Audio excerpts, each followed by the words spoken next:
One of a common one is that, oh, customer success is the extension of our product team. It basically means your product shit, and then you need customer success to come wipe your ass, right? It's kind of like that.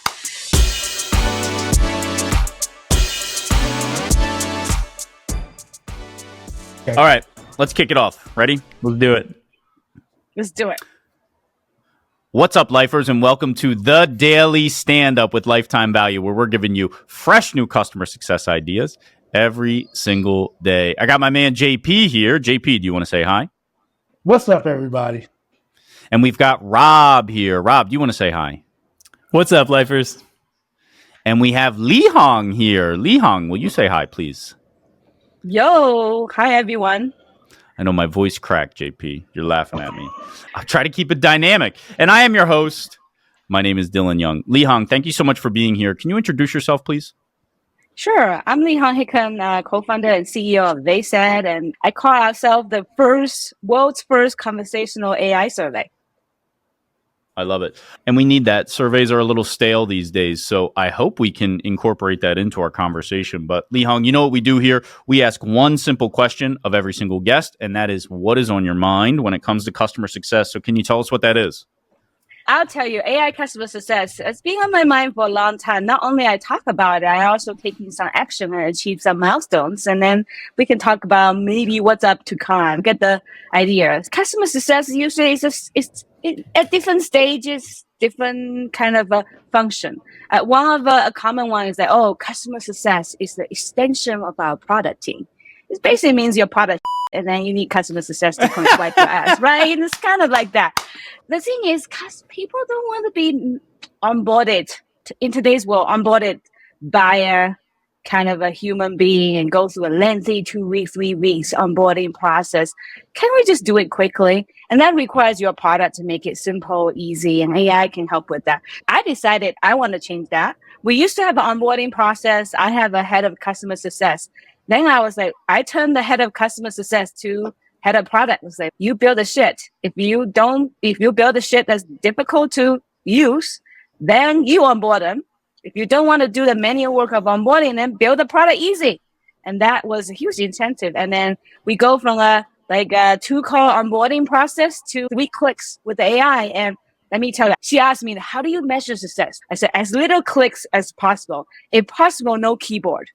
And she did it. 3 clicks, no keyboard. We're done. So I make some milestone toward that, but there's customer success plays many roles, and there's more fun part that's about to come.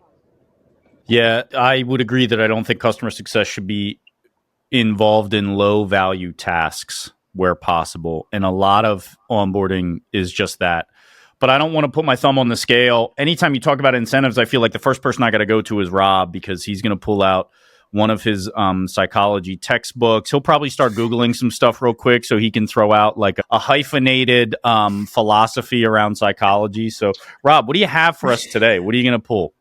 Well, I'm not going to pull any philosophy or psychology around this necessarily this time yet, but I might after JP goes. Nothing's hit the noggin just yet. No, actually, what I like what you mentioned, Lihong, was specifically you mentioned how that a lot of times we throw people at problems that are actually product problems.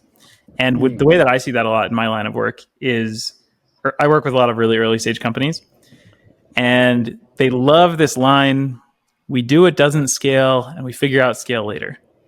And I like the spirit of that. Okay, yeah, do it doesn't scale, figure out what works and scale later. But the problem is people get caught in a trap. They get caught with workflows that are like really calcified and stuck in their day-to-days. They get caught with a headcount that they don't know how to find a long-term place for. And I think actually that sort of mantra to me is changing now, where I think the benefit of what AI can bring to the table now is that we don't have to reinvent the wheel every time. And we actually can look at problems like onboarding and do it scales first, which is totally. I think the customer success folks, because they're talking to customer every day and they're doing the freaking repeatable onboarding process all the time, they know how to make an onboarding process good. So it's like, rather than letting the customer success leader begging the product leaders build those things, just let you handle it. Okay, you own it, you do it. And I think it's good to empower the CS leaders and let them do it. That's just the first step. But I think my vision of AI customer success is way more than this. Another thing that just came to my mind, I think what you've done, Lihong, in different words, is break down one of the primary silos, one of the primary barriers between two of the most closely related departments, customer success and product. That's a bit of a real-time revelation I just had. But before you go any deeper, I want to give JP a chance to offer his thoughts here too. I mean, does it need to be said that you want to automate what can be automated? That's like the old adage, right? Automate what can be automated.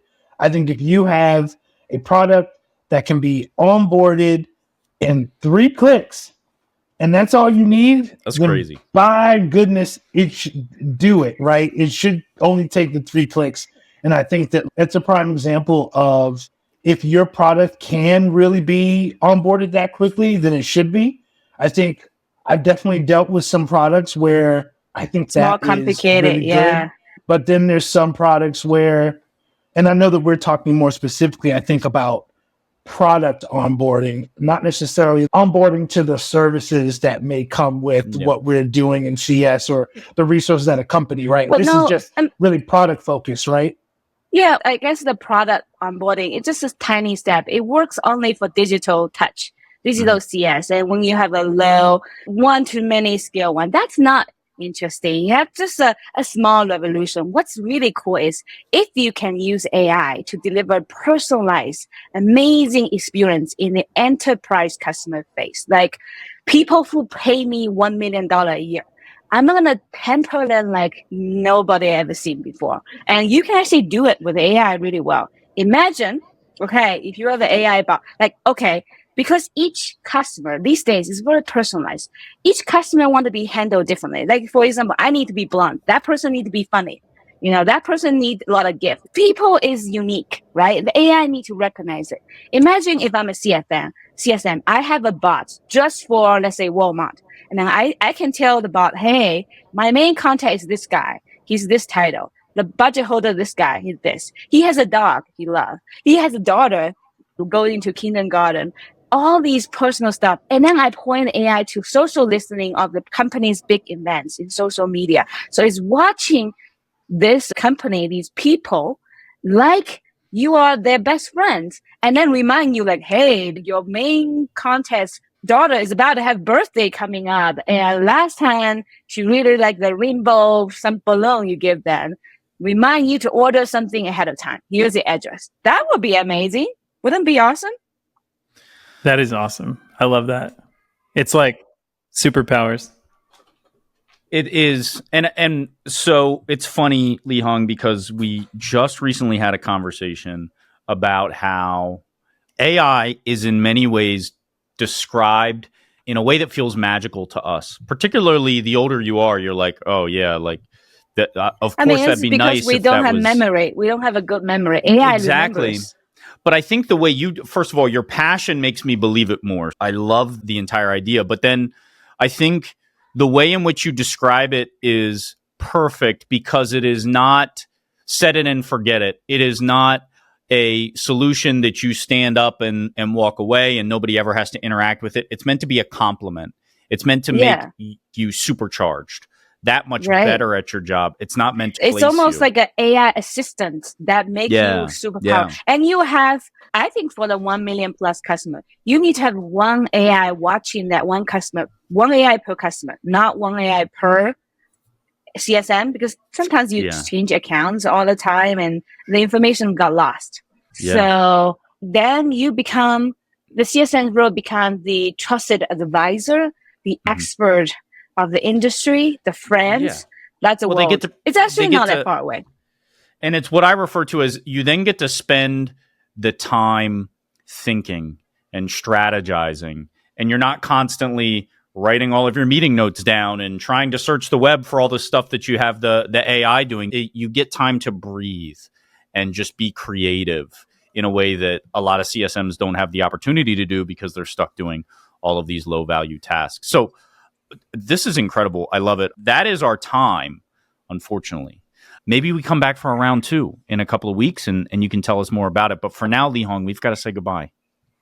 All right, everyone, if you're interested, let me know. We're doing a product hunt today on August 26th. And if you want to check it out, and we do offer a 50% discount there. So you can get some good taste of AI survey. Or if you just like, hey, I don't want to buy anything, I just want to see what AI survey look like, you can take one there as well. That's cool. Thank you so much, Lihong. We'll talk to you soon. See you. Bye. You've been listening to the Daily Stand-Up by Lifetime Value. Please note that the views expressed in these conversations are attributed only to those individuals on this recording and do not necessarily reflect the views and opinions of their respective employers. For all inquiries, please reach out via email to dylan@lifetimevaluemedia.com. Find us on YouTube @Lifetime Value and find us on the socials @Lifetime Value Media. Until next time.